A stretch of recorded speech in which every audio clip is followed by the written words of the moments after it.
one of the first things you need to do is, if you can, segment your leads. Now this gets a little more advanced, but if you are selling, let's say you've got two very different kinds of insurance products.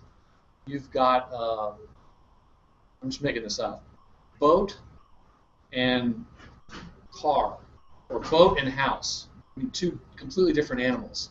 So when somebody, let's say he had, click here for a guide or something that's really useful about house insurance, how to save money on your house insurance, they download that. Well, you want to segment them into a different group of people who are probably more interested in house insurance. You don't want to start sending them things about boat insurance because they might not even own a boat. The more that you can segment all your different groups together, separate from one another, the more effective your email marketing is going to be. And this has been proven over and over. There's many different ways to segment it. Once you've segmented, and there's a lot of books out there that talk about how to do this type of thing, but the bigger issue is to nurture these leads. So if somebody then downloads a book, an ebook, or you capture their information based on home insurance, well, they're probably in the process of figuring out what their options are, and that's where you need to figure out exactly how that purchase happens. What other kind of information could you then send them a couple days later that would be helpful? There's all software. There's all kinds of software that automate all this kind of thing, marketing automation software. But if you look at how let's say when you make a sale, there's a certain process, this journey they go through. You could almost put it up on a whiteboard and say, all right, at this point, the trigger is this. They're looking for this kind of information. This is what they want to know about. Okay, once they've started to figure out, if you want educating them, you're going to have a much better chance of selling. Everyone else are just going to compare prices. Then you say, okay, and they get a little further along, well, this is kind of what they're looking for. So you're trying to offer them sort of a journey of information. It could be just 2 or 3 things. I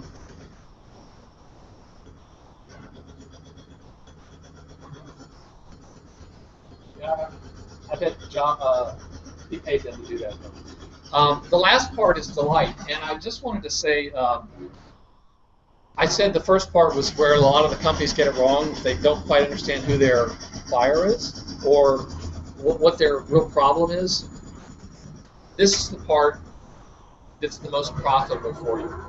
If you are able to keep in touch with your customers. I'm sure everyone here has bought from a company and never heard from them again. And it might even be a company that could probably sell something to you again in the future.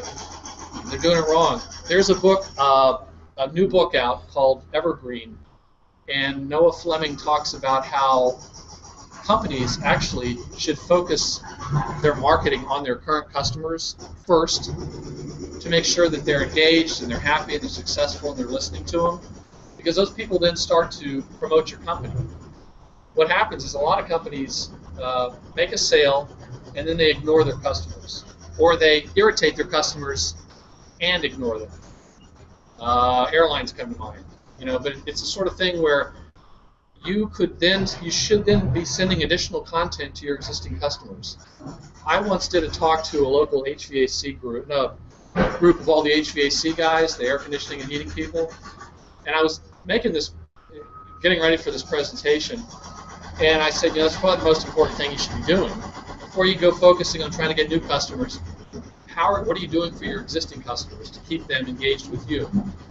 So I went out with a camera and I stopped a bunch of friends that I knew and I said, hey, do you in-house, do you have a HVAC system? Who's the company that called? And most of them said, I don't know, I can't remember.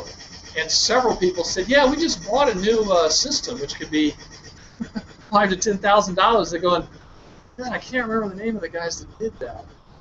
It's just like, they got another zone. You can sell service agreements. This seems to be ignored by so many companies. It's just, if you only had a few dollars, I would focus on your existing customers first to make sure that they're being successful and engaged, because you can get a lot of referrals that way too. And if you ask for feedback and do something about it, it's just amazing.